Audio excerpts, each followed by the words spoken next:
Today we're gonna paint both bodies and the necks.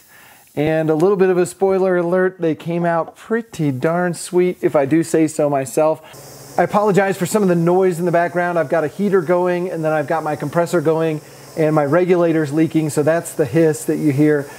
I use a lot of Matrix paint products, and it's from the automotive stuff that I've done. But today we're using Wimbledon White.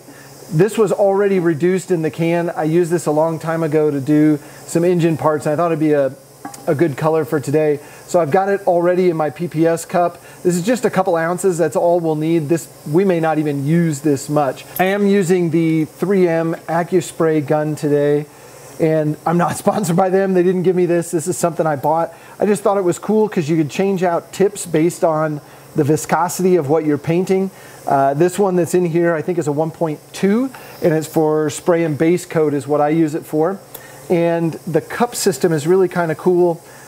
The outside of the cup and this rim stay, and you don't have to clean them, but they do have a cup liner, and this is just a disposable, really thin piece of plastic, and it keeps the footprint way down because you don't have to use 1,000 paper towels and a cleaning tank and a bunch of solvents. You just have to clean this little tip here. I don't want to do a sales job, but pretty cool gun. Then lastly, I am using a respirator to spray all this paint. If you're just using base coat, you know, airflow is good, respirator's great. If you're using clear coat, it's not an option. This will kill you. The isocyanurates in it are very, very, very, very dangerous. Do your homework before you use this. Even those spray cans that have the piece on the bottom that you can push up and release the catalyst, those are just as dangerous as this stuff. Do your homework, people. Stay safe when you're spraying paint.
That's what I use right there for grain filling. 2850 Simtech. A lot of the big boys use this stuff. So just poured in 4 ounces here. I'll put in the catalyst, 1/4 ounce of MEKP per 2 fluid ounces. So these are all 1/4 ounces marked on the bottle.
Both guitar necks and bodies are painted now. So we are going to take these down. If you remember, this body did not get grain filled. The grain is very tight on the zebra wood, and I actually want the back of this guitar to show the grain. So I didn't want to grain fill this one. It just has clear on it. So I'm going to sand the top of this one flat.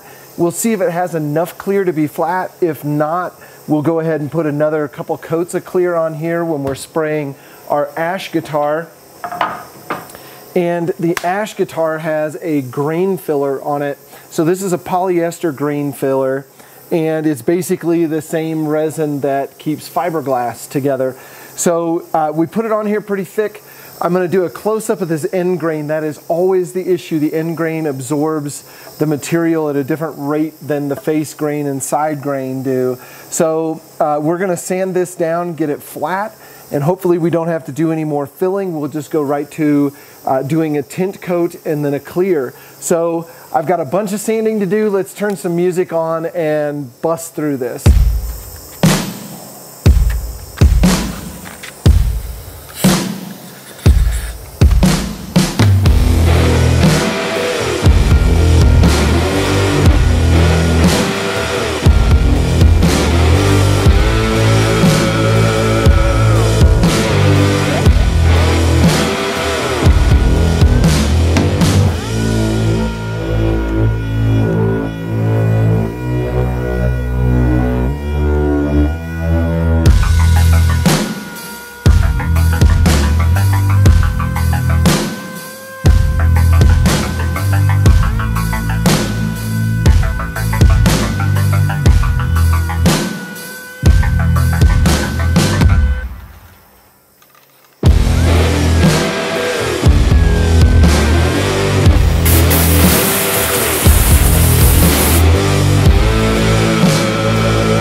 I have a few sins to confess. I burned through the paint on a couple areas, and unless you're a professional painter and you do this every day, you're gonna have little boo-boos. This is the difference between people who have nice looking stuff and people who have kind of mediocre stuff, is that you have the discipline to check yourself and say, I need to fix this. I could go through and spray this with the big gun.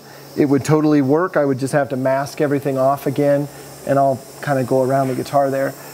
Just have to mask everything off again. It's not a big deal, but I have a little Iwata airbrush that I'm gonna use. So I'm just gonna put a little white paint in this and touch up these areas.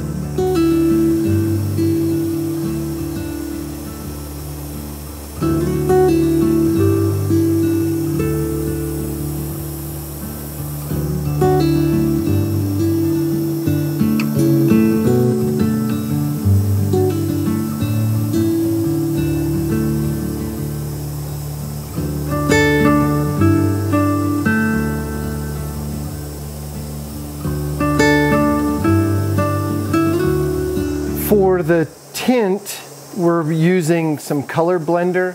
This is the Matrix version of color blender. It's also called like graphic clear or intercoat clear. There's a few names for it for different companies.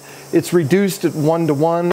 I've already put 3 ounces of our intercoat clear and 3 ounces of our reducer. My temperature in the garage right now is about 70 degrees, so medium temp is just perfect. I gave that a little bit of a stir. I'm going to put on some gloves before I handle our tint. I've got two different tints from Trans Tint, Amber and Honey Amber. And if I remember correctly, Honey Amber is just a little bit darker than the Amber. And I'm going to start off, we want this to be fairly colorful or we'll wind up having to put on 20 coats of it. What was that, about 10 drops into 6 ounces? Let's just see what that looks like. Oh yeah. And then we'll put about the same amount of the yellow, 6, 7, 8, 9, 10 into there. I'm looking at the stick now for the color, and I like when I do these Teles like this, I like a really butterscotch, but I'll start a little bit lighter and then add tint as I put coats onto the guitar. So that's going to be our first coat, is going to be this right here. We'll see how it looks. My guess is we'll put a little bit more of the Honey Amber in there to darken it up.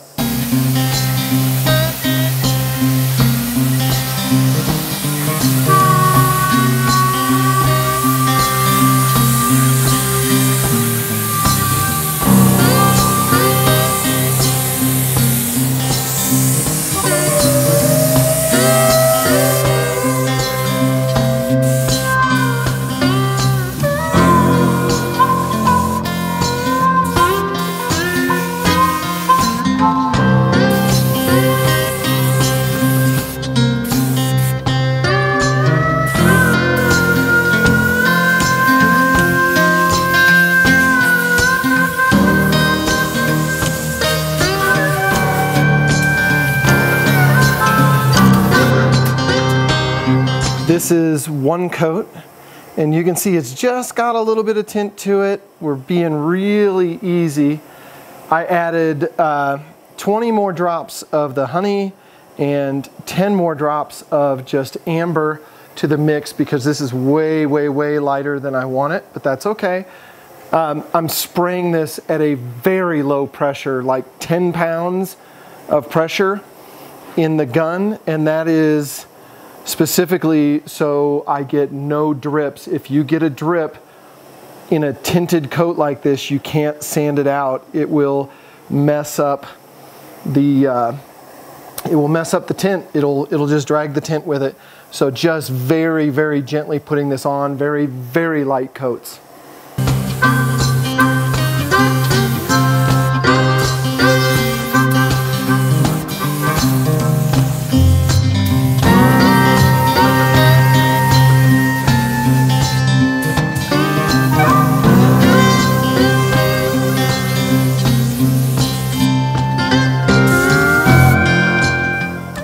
I put another 20 drops of the honey and 10 drops of the amber in just to make this next coat a little bit darker. I really want a rich yellow, so I'll go real careful with it just in case it's a little darker than I want it to be, but I think we're going to be just fine.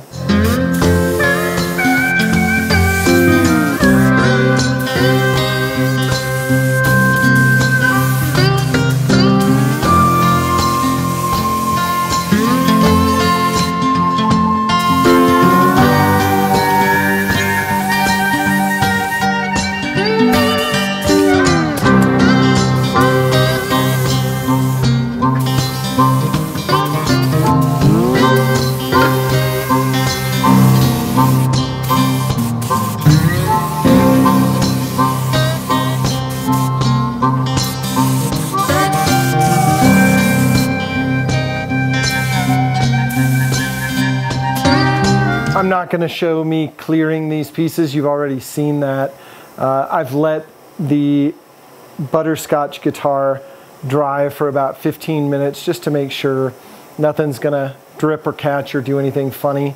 So we'll start with a light tack coat on all of these pieces. And yes, I did have a couple touch-ups on the white on the neck as well. And I'll just clear all of them, probably put 3 good coats, 1 tack coat, a medium coat, and then a heavy coat on the last one. Let's talk tools of the trade real quick before we get into our color sanding and buffing. My DA sander that I love, that I've used for years, is a Husky, and it's just a sticky back type situation, and it puts dust all over God's green earth. I recently switched over to Ingersoll Rand DAs, and they have a vacuum port in the back that fits perfectly with my Festool dust extractor. You can get the cheaper one and it still comes with the dust port. The only thing it doesn't come with is this hook and loop backup pad, which you can get on Amazon. I'll put links for everything in the description below. But what I did was buy the cheaper model, and my own hook and loop backup pad saved about $50 per DA. You'll see this one has a black hood on it. That's because it has a 3/16 orbit, so it's a little bit more for the rough work. I use it up through 800 grit. The one with the red hood on it is for the finer work. It's 3/32 of an orbit, and I use it for 1000 grit and above. I use an interface pad at 1000 and above, and you'll see it's just kind of a squishy foam pad. At 1000 grit, you're no longer trying to cut the surface flat. You're trying to polish the surface, so you don't need to worry about those minor imperfections. This allows that 1000 grit to sort of skate over the humps that you might have in the work. As far as sandpaper goes, Jonathan Katz-Moses did a wonderful video comparing a whole bunch of different sandpapers, talking about which were best. At 320 and below, I use this 3M Extract paper, and it has Cubitron abrasive, which is very long lasting. It's got the hook and loop on the back, and it actually allows you to pull vacuum through the face of this paper, no matter what type of a vacuum you have. This stuff is awesome. Above 320, when I get into 600 and 800 grit, it's a slightly different form factor. It's no longer the net, but it is the same Cubitron abrasive. It just has a different hole pattern. And this stuff works really, really well. I use it in 600 and 800 grit. At 1000 grit and above, I switch over to the DuraGold. 3M has a Trizact system that is awesome, and it's super expensive. So I haven't used it on guitars. I've used it on cars before, but the DuraGold has 1000, 1500, 2000, and 3000 that we're going to use today. Wet or dry. I prefer it wet, but you can use it dry, and I do in certain situations. I just think you get a better finish out of the wet. So with all of that, let's get to it.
Now we're going to move on to the polishing, and I use a little 3-inch Harbor Freight polisher. I have other polishers. I've experimented with a ton of this stuff. This is very controllable, and I'd much rather have control on a small surface like a guitar. If I'm doing a car, I'm going to use a 8-inch buffer and a wool wheel and all this other stuff. But here's what I found to work really well. 3-inch polisher, hook and loop, very inexpensive. HUD pads, so they sell different abrasiveness of pads. The white one here is for the first step, which is compounding, and they kind of match the cap. So white to white, this is a coarse cut. You can see I just cut out a small piece and then put it on the polisher. Now before I start polishing, I'll clean all the goop off from the last time. Then the second step is machine polishing, and I would use the purple, but they didn't have purple at the body shop store when I was there. But again, black lid, black pad, a little bit finer, and that's all we're gonna need for this guitar to look incredible. I won't curl and die. No, I won't. My skin is like a prison and I need to get out. I scream but I won't be heard. You got the privilege but you're still in doubt. Oh my mama, oh my mama. There's our first step with the compound, and we'll switch over to our polishing pad. You can see it's pretty shiny when we clean it off, but it's still just a little bit hazy. This will take away that haze.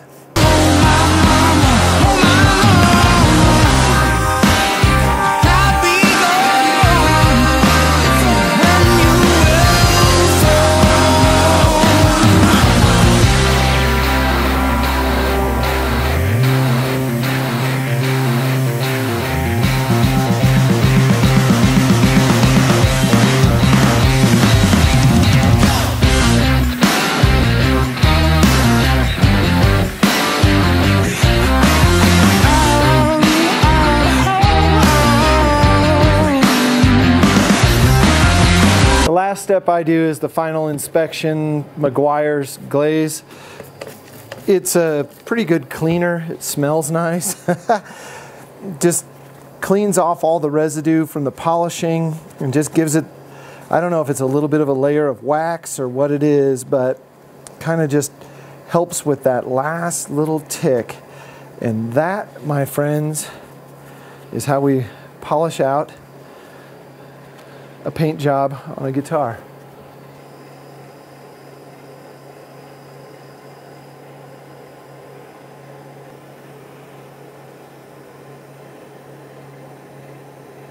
Here's the other guitar, just so we don't leave it out.